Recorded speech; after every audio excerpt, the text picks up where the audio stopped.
Comfort zone में रहना भला कौन नहीं चाहता, किसको अच्छा नहीं लगता, लेकिन यही कंफर्ट जोन आपके विकास, आपके सफलता में बाधा बन जाती है। यही कंफर्ट जोन एक दिन आपकी जिंदगी को तहस नहस कर देती है। एक बार गिद्धों का एक झुंड उड़ता उड़ता एक टापू पर जा पहुंचा। वह टापू समुद्र के बीचों बीच स्थित था। वहाँ ढेर सारी मछलियाँ, मेंढक और समुद्री जीव थे। इस प्रकार गिद्धों को वहाँ खाने पीने की कोई कमी नहीं थी। सबसे अच्छी बात यह थी कि वहाँ गिद्धों का शिकार करने वाला भी कोई जंगली जानवर नहीं था। गिद्ध वहाँ बहुत खुश थे। इतना आराम का जीवन उन्होंने पहले कभी देखा नहीं था। उस झुंड में अधिकांश गिद्ध युवा थे। वे सोचने लगे कि अब जीवन भर इसी टापू पर रहना है और यहाँ से कहीं नहीं जाना, क्योंकि इतना आरामदायक जीवन कभी नहीं मिलेगा। लेकिन उन सबके बीच में एक बूढ़ा गिद्ध भी था। वह जब युवा गिद्धों को देखता तो चिंता में पड़ जाता। वो सोचता कि यहाँ के आरामदायक जीवन का इन युवा गिद्धों पर क्या असर पड़ेगा। क्या ये वास्तविक जीवन का अर्थ समझ पाएंगे? यहाँ इनके सामने किसी प्रकार की चुनौती नहीं है। ऐसे में जब कभी मुसीबत सामने आ गई तो ये कैसे उसका मुकाबला करेंगे? बहुत सोचने के बाद एक दिन बूढ़े गिद्ध ने सभी गिद्धों को बुलाया।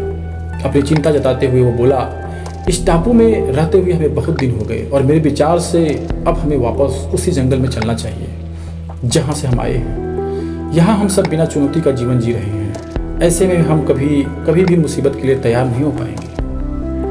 युवा गिद्धों ने उसकी बात सुनकर भी अनसुनी कर दी। उन्हें लगा कि बढ़ती उम्र का असर उस बूढ़े गिद्ध को सठिया दिया है, इसलिए ऐसी बेकार की बातें कर रहा है। उन्होंने टापू की आराम की जिंदगी छोड़ करके जाने से मना कर दिया। बूढ़े गिद्ध ने उन्हें समझाने की बहुत कोशिश की। तुम सब ध्यान नहीं दे रहे हैं कि आराम के आदी हो जाने के कारण तुम लोग उड़ना तक भूल चुके हो। ऐसे में मुसीबत आई तो क्या करोगे? मेरी बात मानो, मेरे साथ चलो। लेकिन किसी ने बूढ़े गिद्ध की बात नहीं मानी। बूढ़ा गिद्ध अकेला वहां से चला गया। कुछ महीने बाद एक दिन बूढ़े गिद्ध ने टापू पर गए गिद्धों की खोज खबर लेने के लिए सोची और उड़ता उड़ता उस टापू पर वो आ गया। टापू पर जाकर के उसने देखा कि वहाँ का नज़ारा बहुत बदल गया था। जहाँ देखो वहाँ गिद्धों की लाशें पड़ी थी।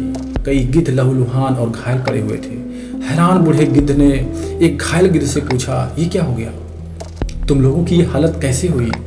घायल गिद्ध ने बताया, आपके जाने के बाद हम इस टापू पर बड़ी मज़े से ज़िंदगी जी रहे थे, लेकिन एक दिन एक जहाज यहाँ आया और उस जहाज से यहाँ चीते छोड़ दिए गए। शुरू में तो उन चीतों ने हमें कुछ नहीं किया, लेकिन कुछ दिनों बाद जब उन्हें आभास हो गया कि हम उड़ना भूल चुके हैं, हमारे पंजे और नाखून इतने कमज़ोर पड़ गए हैं कि हम तो किसी पर हमला भी नहीं कर सकते हैं और न ही अपना बचाव कर सकते हैं, तो उन्होंने हमें एक एक करके मार करके खाना शुरू कर दिया।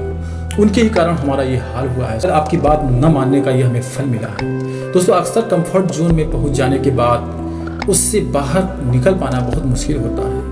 हमें इतना आराम मिल जाता है कि हम बाहर की चुनौतियों में जाना अच्छा नहीं लगता। ऐसे में चुनौतियां आने पर उसका सामना कर पाना आसान नहीं होता है। इसलिए कभी भी कंफर्ट जोन में जाकर के खुश न हो। खुद को हमेशा चुनौती देते रहें और मुसीबत के लिए तैयार रहें। जब तक आप चुनौती का सामना करते रहेंगे, आगे बढ़ते रहेंगे, जहाँ रुक गए आपकी सफलता में वहीं ब्रेक लग जाता है। बड़े बड़े सक्सेस पर्सन भी जब कंफर्ट जोन में बैठे रहते हैं तो उनके सफलता में रुकावट बना रहता है। वो खुल करके फ्रीडम के साथ काम नहीं कर पाए, लेकिन जैसे ही वो लोग अपने कंफर्ट जोन से बाहर निकले, उनकी सफलता की उड़ान में रॉकेट की तरह तेजी आ गई। इसलिए आप भी कंफर्ट जोन से बाहर निकले और विकास के पथ पर आगे बढ़े। शायद आपका कंफर्ट जोन ही आपके लिए रुकावट बना हुआ है, आपकी विकास में बाधा बना हुआ है। न संघर्ष न तकलीफ तो क्या मजा है जीने में। बड़े बड़े तूफान थम जाते हैं जब आग लगी हो सीने में। याद रखिए, समय सीमित है लेकिन सफलता असीमित है। आपका संघर्ष आपकी कमजोरी को ताकत में बदल देता है।